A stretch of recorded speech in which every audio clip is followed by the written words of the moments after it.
નમસ્કાર મિત્રો, હું છું યોગેશ વ્યાસ. કમ્પ્યુટર DigiClass માં આપ સૌનું સ્વાગત છે.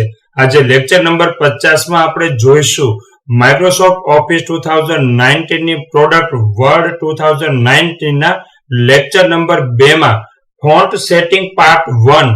અને આ ફોન્ટ સેટિંગ ની અંદર આપણે જોઈશું ફોન્ટની ટાઈપ કેવી રીતે ચેન્જ કરવી, ફોન્ટની સાઇઝ કેવી રીતે બદલવી, ફોન્ટનો કલર કેવી રીતે બદલવો, ફોન્ટને બોલ્ડ કેવી રીતે કરવા, ફોન્ટને ઇટાલિક કેવી રીતે કરવા અને ફોન્ટને અંડરલાઇન કેવી રીતે કરવા. તો મિત્રો આપણે શરૂ કરીએ. મિત્રો વર્ડ 2019 કેવી રીતે શરૂ કરવું તે આપણે પાછળના વિડીયોમાં જોઈ ગયા હતા. હવે આપણી સામે વર્ડ 2009 ઓપન છે અને આ વિડીયોમાં આપણે જે જોવાના છે તેમાં સૌપ્રથમ આપણે એ જોવું છે કે ફોન્ટની સ્ટાઇલ કેવી રીતે ચેન્જ કરવી, ફોન્ટને કેવી રીતે બદલવા. તો ફોન્ટને ટાઈપ બદલવા માટે સૌપ્રથમ તો તમારે જેના પણ ફોન્ટ ચેન્જ કરવા છે એટલાને તમારે સિલેક્ટ કરવા જરૂરી છે.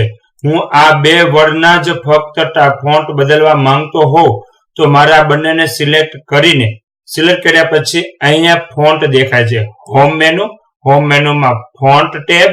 આ જે ફોન્ટ પેનલ છે આ ફોન્ટ પેનલની અંદર તમને ફોન્ટની ટાઈપ જોવા મળે છે. એમાંથી મારી ઈચ્છા મુજબના હું ફોન્ટ સિલેક્ટ કરી લઉં. એરિયલ બ્લેક નામના ફોન્ટ સિલેક્ટ કરું તો જેને સિલેક્ટ કરેલા હતા એની જ ફોન્ટની ટાઈપ ચેન્જ થઈ છે, બાકીના એક પણ થયા નથી. એટલે આવી રીતે જો મારે બધાના ફોન્ટની ટાઈપ બદલવી હોય તો હું આવી રીતે ફોન્ટની ટાઈપ બદલી શકું છું. હું અહીંયા આ ટાઈપ લઈ લો, આ ટાઈપ લઈ લો, કોઈ પણ ટાઈપ. આપણે આ ટાઈપ લીધી તો આ ટાઈપને પણ તમે સિલેક્ટ કરી શકો છો અને આવી રીતે જે ફોન્ટની ટાઈપ તમે સિલેક્ટ કરશો એ ફોન્ટની ટાઈપ ત્યાં એપ્લાય થઈ જશે. તો આવી રીતે આપણે કોઈ પણ એક પ્રકારના ફોન્ટ સિલેક્ટ કરી લીધા. ત્યાર પછી બીજો પાર્ટ જોવાનો છે ફોન્ટની સાઇઝ આપણે શીખવાના હતા. ફોન્ટની સાઇઝ કેવી રીતે ઇન્ક્રીઝ ડિક્રીઝ કરવી. તો અહીંયા બાજુમાં દેખાય છે ફોન્ટની સાઇઝ છે, એના પર ક્લિક કરવાથી તમે જેટલી સાઇઝ સિલેક્ટ કરશો એવડી સાઇઝના તમે ફોન્ટ રાખી શકો છો. હું 28 ની સાઇઝ સિલેક્ટ કરું છું, એ થઈ ગયા. ત્યાર પછી અહીંયા બે ઓપ્શન દેખાય છે ફોન્ટ ઇન્ક્રીઝ કરવા માટે અને અહીંયા છે ફોન્ટ ડિક્રીઝ કરવા માટે. ઇન્ક્રીઝ કરવા માટે ક્લિક કરીશ, આવી રીતે તમે ફોન્ટની સાઇઝ પ્લસ કરી શકો છો. ડિક્રીઝ પર ક્લિક કરીશ તો આ રીતે તમે ફોન્ટની સાઇઝને ડિક્રીઝ કરી શકો છો. તો આવી રીતે આપણે આનો પણ ઉપયોગ કરી શકીએ છીએ. ત્યાર પછી નો ટોપિક છે ફોન્ટની સ્ટાઇલ કેવી રીતે બદલવી, એટલે કે ફોન્ટને બોલ્ડ કેવી રીતે કરવા. તો અહીંયા બી લખેલો છે, એના પર ક્લિક કરીશું એટલે ફોન્ટ બોલ્ડ થઈ જશે. આ રીતે ફોન્ટ બોલ્ડ થઈ ગયા, આ રીતે ફોન્ટ નોર્મલ થઈ ગયા. બોલ્ડ અને નોર્મલ. તો આ રીતે તમે કરી શકો છો. આઈ નો મિનિંગ છે ઇટાલિક. તો ફોન્ટની ઇટાલિક એટલે ત્રાંસા અક્ષર થશે. આ રીતે ઇટાલિક પર ક્લિક કરીશ, અક્ષર ત્રાંસા થઈ જશે. ઇટાલિકને ઓફ કરીશ, નોર્મલ આવી જશે. તો આ રીતે તમે ઇટાલિક અને નોર્મલ સાઇઝ નોર્મલમાં કન્વર્ટ કરી શકો છો.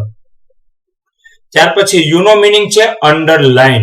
તો તમારે અંડરલાઇન સેટ કર્યું હોય તો યુ પર ક્લિક કરશો એટલે દરેક નીચે અંડરલાઇન આવશે. તમારે અલગ પ્રકારની અંડરલાઇન સેટ કરવી છે તો ડાઉન એરો પર ક્લિક કરશો એટલે એક ઓપ્શન ઓપન થશે. એમાંથી તમે જે પ્રકારની અંડરલાઇન રાખવા માંગો છો તે પ્રકારની અંડરલાઇન તમે ત્યાંથી સેટ કરી શકો છો અને અંડરલાઇન નો કલર પણ ચેન્જ કરી શકો અને મોર અંડરલાઇન પણ અહીંથી રાખી શકો છો. આપણે ડબલ લાઇન અંડરલાઇન કરી તો આ રીતે અંડરલાઇન પણ તમે સેટ કરી શકો છો.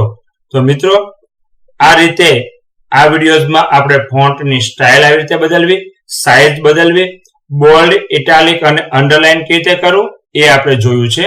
અને હવે જોઈએ ફોન્ટનો કલર. તો હું આ 3 લાઇનને સિલેક્ટ કરું છું.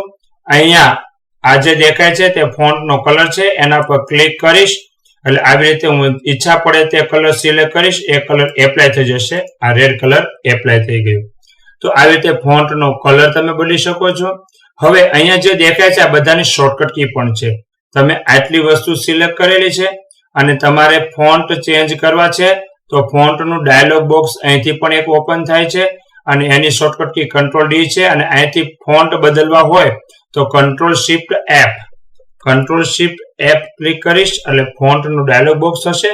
અહીંથી તમે ફોન્ટ સિલેક્ટ કરીને એને બોલ્ડ ઇટાલિક કે રેગ્યુલર રાખીને તમે એને 48 ની સાઇઝ કરી બોલ્ડ કરીને ક્લિક કરશો તો એ રીતના તમારા ફોન્ટ ચેન્જ થઈ જશે. ત્યાર પછી છે ફોન્ટની સાઇઝ માટેનું શોર્ટકટ કી છે Ctrl+Shift+P. એવી જ રીતે બોલ્ડ માટે છે Ctrl+B, ઇટાલિક માટે છે Ctrl+I અને અંડરલાઇન માટે છે Ctrl+U. તો આવી રીતે એની શોર્ટકટ કી પણ મિત્રો તમે ખાસ યાદ રાખજો. અહીંથી તમે ફોન્ટનું ડાયલોગ બોક્સ પણ ઓપન કરી શકો છો, જે ડાયલોગ બોક્સ હમણાં થોડીક વાર પહેલા આપણે ઓપન કર્યું હતું. તો ડાયલોગ બોક્સ ઓપન કરવા માટેની શોર્ટકટ કી છે Ctrl+D. તો આ રીતે તમે ફોન્ટના વિવિધ પ્રકારની style change, underline, bold, italic કરી શકો છો.